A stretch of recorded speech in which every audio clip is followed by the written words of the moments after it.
আসসালামু আলাইকুম প্রিয় দর্শক, অন্য মঞ্চের আলাপ চাইতায় আপনাদের সকলকে আমন্ত্রণ জানাচ্ছি। বাংলাদেশ এখন একেবারে আলোচনার শীর্ষে এবং সেখানে ভারতের ওপরে ক্ষোভ ক্রোধ একেবারে ফেটে পড়ছে। অন্য ব্যাপার নিয়ে নয়, রাজনীতি নিয়ে নয়, এটা হচ্ছে নাকি খেলা নিয়ে। খেলা মানে বাংলাদেশের খেলোয়াড় মুস্তাফিজুর রহমান, তাকে নিয়ে এখন বাংলাদেশের যে সমস্ত সংবাদপত্র সংবাদ মাধ্যম সেগুলো এখন সরগরম। কারণটা কি? ভারতীয় ক্রিকেট আইপিএলে কলকাতার নামে নামাঙ্কিত যে KKR মানে কলকাতা নাইট রাইডার্স, সেই টিম থেকে শেষমেশ বহিষ্কৃত হতে হয়েছে বাংলাদেশের খেলোয়াড় মুস্তাফিজুর রহমানকে। ভারতীয় ক্রিকেটের নিয়ামক সংস্থা BCCI বলেছে, সম্প্রতি বাংলাদেশে যে পরিস্থিতি চলছে তার কারণে BCCI KKRকে এই সিদ্ধান্ত নিতে বলেছে। আর তারপরে সামান্য কিছু গড়িমসি এবং শেষমেশ KKR থেকে বহিষ্কৃত এবং IPL থেকেই বহিষ্কৃত মুস্তাফিজুর বাংলাদেশের ক্রিকেটার। আর সঙ্গে সঙ্গে ফেটে পড়েছে বাংলাদেশের অন্তর্বর্তী সরকার ও সেখানকার মানুষ। ক্রীড়া উপদেষ্টা আসিফ নজরুল তিনি লিখেছেন কি? তিনি পোস্ট করেছেন, চরমপন্থী সাম্প্রদায়িক গোষ্ঠীগুলির কাছে নতি স্বীকার করে ভারতীয় ক্রিকেট বোর্ড কলকাতা নাইট রাইডার্সকে বাংলাদেশি ক্রিকেটার মুস্তাফিজুর রহমানকে দল থেকে বাদ দিতে নির্দেশনা দিয়েছে। আমি এই সিদ্ধান্তকে দৃঢ়ভাবে নিন্দা ও প্রতিবাদ করি সাম্প্রদায়িক গোষ্ঠীগুলির চাপে। আচ্ছা, ঠিক আছে। এরপরে আর একজন মোস্তফা সরোয়ার ফারুকি, কি সংস্কৃতি বিষয়ক পরামর্শদাতা বা অ্যাডভাইজার, তিনি বলেছেন ঘটনাটিকে ন্যক্কারজনক বলে অভিহিত করে ফেসবুকে পোস্ট দিয়েছেন। IPL-এ মুস্তাফিজের সাথে যা ঘটেছে তা অত্যন্ত লজ্জাজনক। এই ঘটনার মাধ্যমে বাংলাদেশের নাগরিকরা ঘৃণার রাজনীতি দেখেছেন এবং গভীরভাবে আহত হয়েছেন। ঘৃণার রাজনীতিতে ডুবে থাকা বাংলাদেশের বর্তমান সরকারের কুশীলবরা ঘৃণার রাজনীতি অন্য কোনো জায়গায় দেখতে পাননি। তারা সেটা দেখছেন ভারতের এই ভূমিকায়। এটা দেখে হাসবো না কাঁদবো বুঝতে পারছি না। এই দুই মহাশয় আসিফ নজরুল সরোয়ার এবং তাদের সঙ্গে যারা বাংলাদেশের মানুষ, যারা ভারতের এই ব্যাপারে মানে BCCI এর এই সিদ্ধান্তে খুবই ক্ষেপে গেছেন, রেগে গেছেন, তাদের উদ্দেশ্যে দুটো কথা বলবো। শুধু তাদের উদ্দেশ্যেও কথা বলবো না, আমি দেখলাম বেশ কিছু ইউটিউবের চ্যানেলে, আমাদের বাংলাদেশের চ্যানেল, সেখানে ভারতের সাংবাদিকদের নাম করা মানুষদের সেখানে ডেকে নিয়ে আসা হয়েছে এবং তারা সেখানে বলেছেন তারা কেউ ব্যক্তিগতভাবে নাকি এই এইটা সমর্থন করেন না। BCCI যেটা করেছেন, ব্যক্তিগতভাবে সমর্থনের তো এখানে জায়গাটা নেই, কারণ এই জায়গাটা ব্যক্তিগত ভাবের ঊর্ধ্বের ভাব, এর পেছনে অন্যরকম কারণ, এটা ব্যক্তিগত কারণ নয়। ওই যে বলা হয়েছে না BCCI-র পক্ষ থেকে বাংলাদেশের সাম্প্রতিক ঘটনাবলীর পরিপ্রেক্ষিতে, এইটা মাথায় রাখতে হবে, ব্যক্তিগত ব্যাপারটা তুলে দিন। তো যারা এইসব বলছেন তাদেরকে একটা কথাই বলতে চাই, ভারতের প্রতি বাংলাদেশের মানুষের প্রেম যে কত গভীর তার পরিচয় তো গত 1.5 বছর ধরে ভারতের মানুষ দেখেছে। অবশ্য বলতেই পারেন ওসব ব্যাপার তো খেলার মাঠের নয়, রাজনীতির। সুতরাং খেলার সঙ্গে সেসব কাহিনী জড়াচ্ছেন কেন? খুব ঠিক কথা। স্পোর্টসম্যান স্পিরিট নিয়ে বলুন, এটাও খুব ঠিক কথা। তাই হোক। তবে সেই স্পোর্টসম্যান স্পিরিট নিয়ে দুটো কথা বলি। প্রথমে একটা দিনের কথা মনে করিয়ে দিই। 19শে নভেম্বর 2023 ভারতের নরেন্দ্র মোদী স্টেডিয়ামে আহমেদাবাদে ODI ওয়ার্ল্ড কাপ মানে ওয়ানডে ইন্টারন্যাশনাল ওয়ার্ল্ড কাপ ফাইনালে ভারত অস্ট্রেলিয়ার কাছে হেরে গেল 6 উইকেটে। ভারতের সেই পরাজয়ে অস্ট্রেলিয়ানরাও ততটা উচ্ছ্বাস করেনি, মানে তাদের জয়ে, অস্ট্রেলিয়ানরা নিজেদের জয়ে যতটা না উচ্ছ্বাস করেছিল তার থেকে বেশি উচ্ছ্বাস প্রকাশ করেছিল বাংলাদেশের এই স্পোর্টস লাভাররা, যারা বলেন খেলার মাঠে আবার রাজনীতি কি? বাংলাদেশে ভারতের পরাজয়ের আনন্দের সবচেয়ে বড় প্রদর্শন ঘটেছিল সেদিন ঢাকা বিশ্ববিদ্যালয়ে। বিশ্ববিদ্যালয় কর্তৃপক্ষ ফাইনাল ম্যাচ দেখার জন্য টিএসসি বা টেস্টিং স্টুডেন্ট সেন্টার স্কোয়ারে একটি বিশাল বড় স্ক্রিন লাগিয়েছিলেন। হাজার হাজার ছাত্র সেই খেলা দেখতে জড়ো হয়েছিলেন। যখন ভারত ম্যাচ হেরে গেল, তখন টিএসসি স্কোয়ার থেকে ঢাকা বিশ্ববিদ্যালয়ের ছাত্ররা শয়ে শয়ে হাজারে হাজারে আনন্দে নাচতে নাচতে এবং গান গাইতে শুরু করেছিল, কারণ ভারতের পরাজয়। তারা জাতীয় গর্ব নিয়ে বাংলাদেশ বাংলাদেশ স্লোগান লাগিয়েছিল সেদিন। ভারত হেরেছে, এটাই বাংলাদেশের জাতীয় গর্বের কারণ হয়েছিল, দেখা গিয়েছিল সেদিন। খেলার মাঠ তো রাজনীতি নয়, এটার বড় প্রমাণ এই উদযাপন যে সেদিন শুধু ওই টিএসসিতে বা ঢাকায় সীমাবদ্ধ ছিল তা নয়, বাংলাদেশের অন্যান্য শহর জুড়ে একই দৃশ্য দেখা গিয়েছিল। ভারতের পরাজয়, তাতে বাংলাদেশের খুশি। যদি ফাইনাল খেলাটা ভারত আর পাকিস্তানের মধ্যে হতো, আর পাকিস্তান যদি জিততো সেই খেলায়, তাহলেও বুঝতাম জাত ভাই জিতেছে তাই এই খুশি, তাও না হয় মানা যেত। কিন্তু অস্ট্রেলিয়ার জয়ে বাংলাদেশের আনন্দ একটাই কারণে, আর সে কারণটা ভারতের হার মানে বাংলাদেশের জয়। ভুল বললে শুধরে দেবেন, আসলে মুস্তাফিজুরকে নিয়ে বা বাংলাদেশের সঙ্গে ক্রীড়া সম্পর্ক নিয়ে ভারত আজ যে অবস্থান নিয়েছে সেটা ক্রিয়া নয়, ওটা প্রতিক্রিয়া। স্বীকার করতেই হয় এর মধ্যে রাজনীতি আছে। রাজনীতি নেই আমি তা কখনোই বলছি না, বলবও না, কিন্তু সেই রাজনীতিটা আদৌ অস্বাভাবিক নয়। আর এটা নতুন কিছু নয়, শুধু যে ভারত এইটা করে বা ভারত বা এই উপমহাদেশে এমন ঘটনা ঘটে এমনটাও নয়।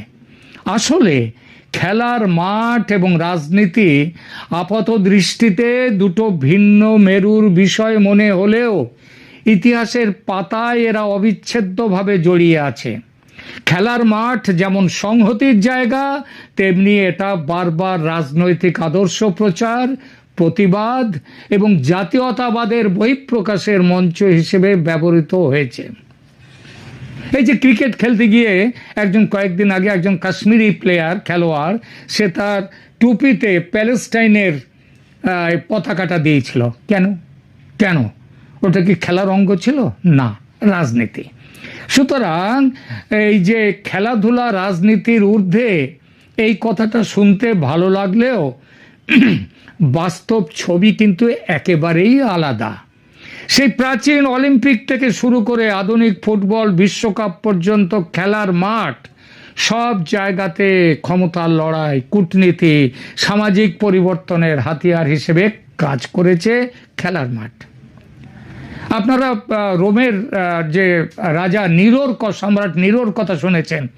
আপনারা হয়তো নিরো যে বলে না, রোম যখন জ্বলছিল নিরো তখন বেহালা বাজাচ্ছিলেন। আসলে নিরো আর একটা কারণের জন্য বিখ্যাত।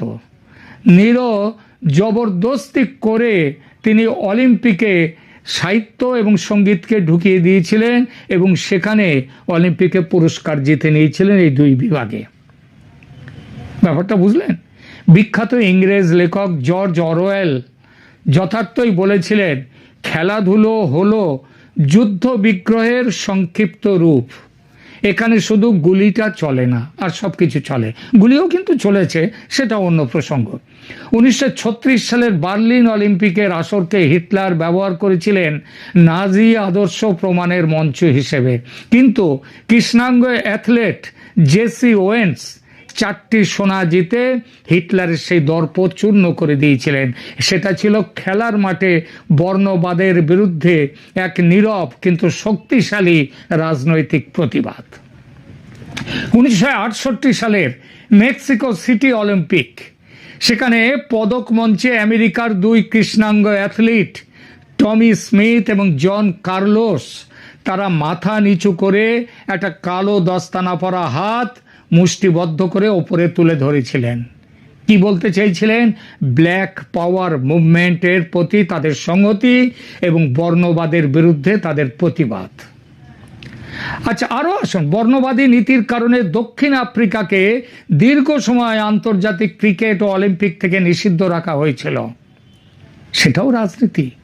তবে এই ক্রীড়া বয়কট দেশটিতে রাজনৈতিক পরিবর্তনের পথে বড় চাপ তৈরি করেছিল, এটাও সত্যি। বর্তমান সময়েও খেলার মাঠে রাজনৈতিক বার্তা থেকে খেলার মাঠ মুক্ত নয়। ফিফা বিশ্বকাপ বা অলিম্পিকের আয়োজক দেশ হওয়ার লড়াই আসলে নিজেদের সফট পাওয়ার প্রদর্শনের এক বড় মাধ্যম। ইউক্রেন রাশিয়া যুদ্ধ থেকে শুরু করে ফিলিস্তিন ইস্যু, এই সব কিছু নিয়ে গ্যালারিতে ব্যানার দিয়েছে, খেলোয়াড়রা জার্সিতে তাদের রাজনৈতিক মতবাদকে ফুটিয়ে তুলেছেন। এসব প্রমাণ করে খেলা শুধু খেলা নয়, খেলা রাজনীতিও। আর এই রাজনীতির জন্যই বাংলাদেশের সর্বকালের সর্বশ্রেষ্ঠ ক্রিকেটার, আবার বলছি, বাংলাদেশের সর্বকালের সর্বশ্রেষ্ঠ ক্রিকেটার, যিনি বিশ্ব ক্রিকেটের আঙিনায় বাংলাদেশকে তুলে ধরেছিলেন, সেই সাকিবুল হাসানকে মিথ্যে মামলায় জড়িয়ে তার দেশে ফেরাকে বন্ধ করে দিয়েছে বাংলাদেশের বর্তমান অন্তর্বর্তী সরকার। এই যাদের ট্র্যাক রেকর্ড, তারা মুস্তাফিজের জন্যে মুখ খুলছে। হাসবেন না কাঁদবেন? সুতরাং মুস্তাফিজুরকে বহিষ্কারের ঘটনায় যাদের মাথায় আজ আকাশ ভেঙে পড়েছে, বড় বড় জ্ঞানের কথা বলছেন, তাদের উদ্দেশ্যে বলি, আগে নিজেকে দেখুন, নিজেকে প্রশ্ন করুন, কেন ভারত এমন পদক্ষেপ করলো? কেন ভারত পাকিস্তানের সাথে বাংলাদেশকেও এক বিন্দুতে নিয়ে গিয়ে স্থাপন করল? পাকিস্তানের কোনো খেলোয়াড়, তাদেরকে আইপিএলে অধিকার নেই তাদের অংশ নেওয়ার। পাকিস্তানের কোনো খেলা ভারতে হবে না, ভারত পাকিস্তানে গিয়ে কোনো খেলা খেলবে না।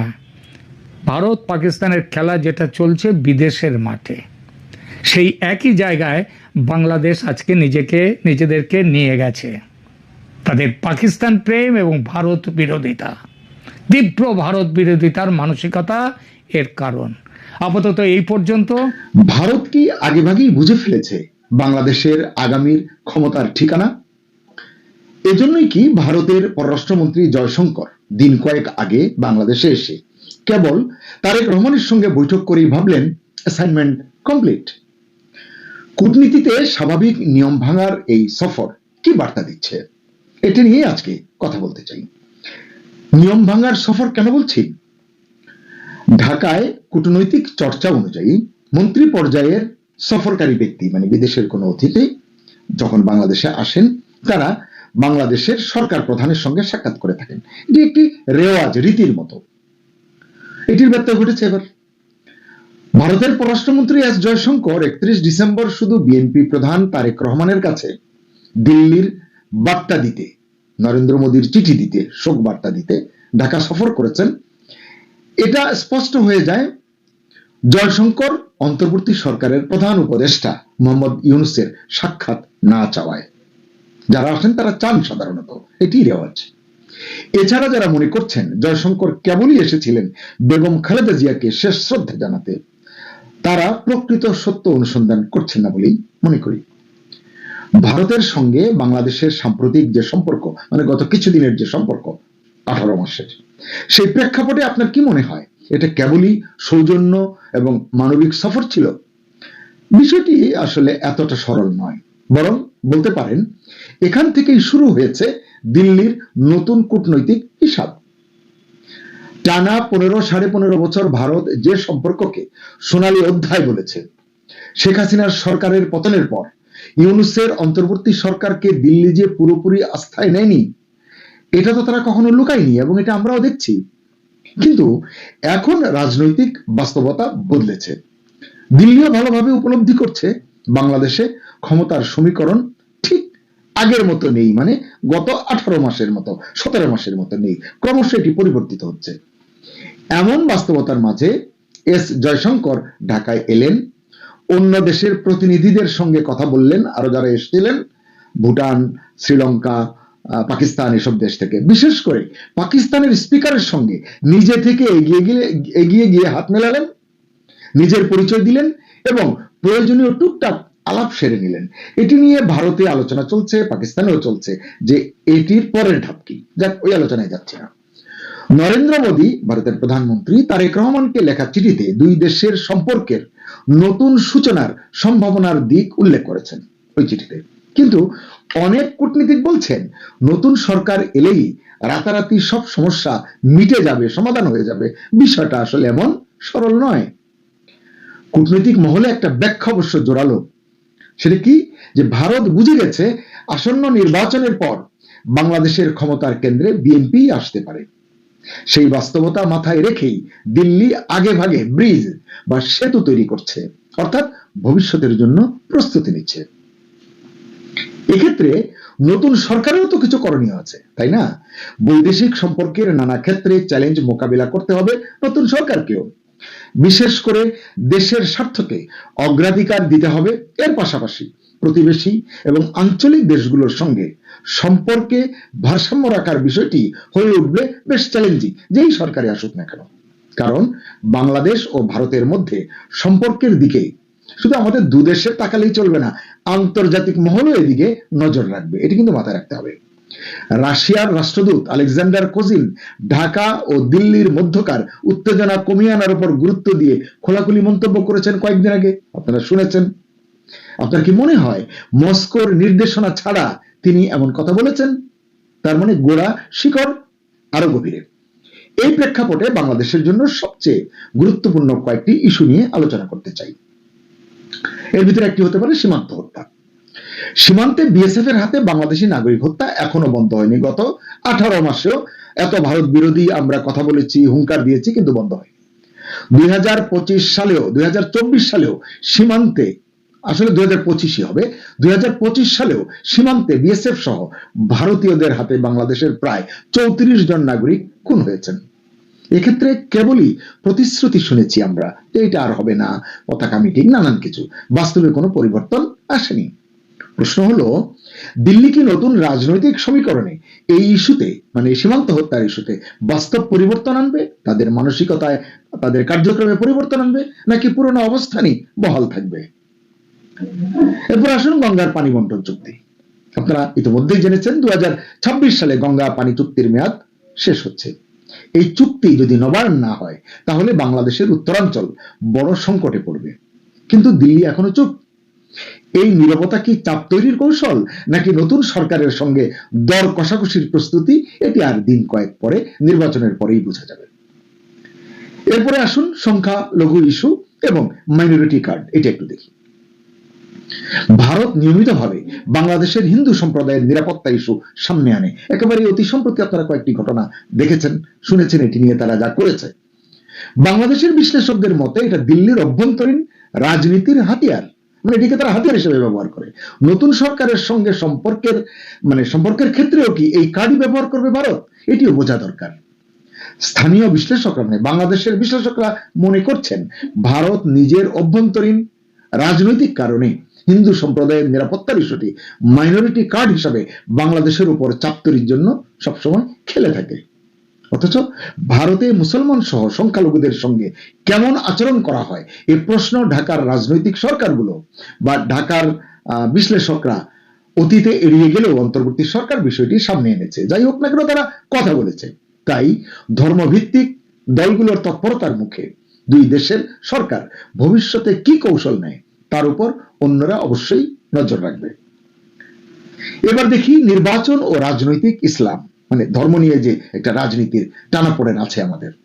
ভারতীয় অনেক বিশ্লেষক আজকাল প্রকাশ্যেই বলছেন বাংলাদেশে ইসলামপন্থী সহিংসতা ঠেকাতে সব রাজনৈতিক শক্তির সঙ্গে কাজ করতে চায় দিল্লি। তাদের থিঙ্ক ট্যাঙ্কের এসব কথা বলছেন বিভিন্ন সেমিনারে, সিম্পোজিয়ামে। এই প্রেক্ষাপটে কেবল তারেক রহমানের সঙ্গে বৈঠক কি এই কৌশলেরই অংশ, নাকি অন্য কোনো পরিকল্পনা আছে? এটি সময় লাগবে আরো পরিষ্কার হতে। চীন পাকিস্তান ফ্যাক্টর। শেখ হাসিনার সরকারের পতনের পর বাংলাদেশে পাকিস্তানের তৎপরতা অনেক বেশি বেড়েছে। অন্যদিকে চীনও আছে এই প্রবাহের ভিতরে, তবে নীরবে কিন্তু গভীরভাবে এবং বিশেষ কৌশলে, অর্থনৈতিকভাবে। ভারত ভালোভাবে জানে বাংলাদেশ যদি চীন পাকিস্তান বলয়ের দিকে বেশি ঝুঁকে পড়ে তাতে দিল্লির কৌশলগত ক্ষতিই বেশি। এখন দেখি যে তারেক রহমানের বার্তা কি। তাকে যেহেতু উদীয়মান নেতা, নতুন নেতা মনে করা হচ্ছে, তিনি কি ভাবছেন? নির্বাসন থেকে ফিরে, মানে 17 বছর পর ফিরে এসে প্রথম বক্তৃতায় তারেক রহমান বলেছিলেন, আধিপত্যবাদী শক্তির ষড়যন্ত্রে ধৈর্য ধরতে হবে। এ প্রসঙ্গে কূটনীতিকরা বলছেন, এই বক্তব্য শুধু ভারতের নয়, চীন, যুক্তরাষ্ট্র সব ধরনের আধিপত্যবাদেরই ইঙ্গিত করা হয়েছে। অর্থাৎ তারেক রহমান স্পষ্ট করেছেন, তিনি একক কোনো বলয়ের রাজনীতি করবেন না। বাংলাদেশের পররাষ্ট্রনীতি হবে ভারসাম্য ভিত্তিক, কারো ছায়ায় নয়। এটি উত্তম, কতটুকু ধরে রাখতে পারবেন সেটি হয়তো বিষয়। ভারতের দিক থেকে তিনি বলছেন আঞ্চলিক আধিপত্যবাদ যদি ধরি, চীনের দিক থেকে হচ্ছে অর্থনৈতিক আধিপত্যবাদ, এবং যুক্তরাষ্ট্রের দিক থেকে বৈশ্বিক আধিপত্যবাদ সহ সব ধরনের আধিপত্যবাদের ইঙ্গিত আছে তারেক রহমানের এই বক্তব্যে। তাহলে উপসংহার কি? একটা বিষয় পরিষ্কার, বাংলাদেশ আর আগের মতো একতরফা সম্পর্কের পথে হাঁটবে না। জনগণের ভিতরেও সেই পরিবর্তনটা এসেছে। তাই নতুন সরকার এলে দিল্লিকেও দৃষ্টিভঙ্গি বদলাতে হবে। প্রশ্নটা এখানেই, তারেক জয়শঙ্কর বৈঠক থেকেই কি দিল্লির নতুন কূটনৈতিক হিসাবটা শুরু হলো? এটি ভাবতে হবে। কূটনীতিকরা বলছেন, ঢাকায় নতুন সরকার পাকিস্তানের সঙ্গে সম্পর্ক কিভাবে রক্ষা করবে, নতুন সরকার যখন আসবে তারা কিভাবে চলবে, সেদিকে নজর রাখবে ভারত, চীন, যুক্তরাষ্ট্র সহ বিভিন্ন দেশ। একইভাবে ভারত এবং চীনের মধ্যে সম্পর্কে ভারসাম্য কিভাবে বজায় রাখা হয়, বা মানে সেদিকেও নজর রাখবে আন্তর্জাতিক মহল। আরেকটি বিষয়, স্থানীয় কূটনীতিকরা, মানে বাংলাদেশের কূটনীতিকরা মনে করেন, নির্বাচনের পর নবনিযুক্ত সরকার প্রধান ভারত, পাকিস্তান, চীন সহ বিভিন্ন দেশের মধ্যে প্রথম দ্বিপক্ষীয় সফরের জন্য কোন দেশটি বেছে নেন তার উপর নজর রাখবে প্রতিবেশী দেশগুলো সহ আন্তর্জাতিক মহল। কারণ এটি একটি পরীক্ষার মতো, লিটমাস টেস্টের মতো। এ থেকেই আন্তর্জাতিক মহল বুঝে যাবে, সংকেত পাবে বাংলাদেশ বৈদেশিক সম্পর্কের ক্ষেত্রে অগ্রাধিকারগুলো কি ঠিক করছে। এছাড়া এলডিসি উত্তরণের ইস্যু রয়েছে সামনে, রোহিঙ্গা সংকট আছে একটা বিস্ফোরণের মতো, এটা নতুন সরকারকে অ্যাড্রেস করতে হবে। এটি বেশ চ্যালেঞ্জিং একটি বিষয়। এছাড়া যুক্তরাষ্ট্র, ইউরোপের যে দেশগুলো আছে, অস্ট্রেলিয়া, জাপান, ইতালি সহ বিভিন্ন দেশের সঙ্গে স্থিতিশীল, দীর্ঘমেয়াদী, টেকসই আস্থার সম্পর্ক গড়তে হবে। কারণ রপ্তানি বাড়ানো, এফডিআই পরিবেশ সৃষ্টি, দুর্নীতি হ্রাস, আইন শৃঙ্খলা পরিস্থিতির উন্নতি, নাগরিকদের মানবাধিকারের সুরক্ষা, সুশাসন, সুবিচার নিশ্চিত করা সহ বিভিন্ন বিষয় আসবে চ্যালেঞ্জ হিসেবে। আমি বিশ্বাস করি বিদেশিরা এসব দিকেও নজর রাখবে। এছাড়া নতুন সরকারকে অভ্যন্তরীণ অনেক সংস্কার করতে হবে। এটি প্রতিশ্রুতির একটি বিষয় আছে, চাহিদা দাবির বিষয় আছে। এই সব কিছুর আলোকে বাংলাদেশ পথ হাঁটবে যদি যথাযোগ্য নেতৃত্ব নিশ্চিত করা যায় বা পাওয়া যায়, নয়তো আর বলতে চাই না। প্রিয় দর্শক, আপনার কি মনে হয়, ভারত কি সত্যিই তার বাংলাদেশ নীতি বদলাবে, নাকি শুধু পরিস্থিতি বুঝে চাল দিচ্ছে, সময় ক্ষেপণ করছে? মন্তব্যে লিখুন।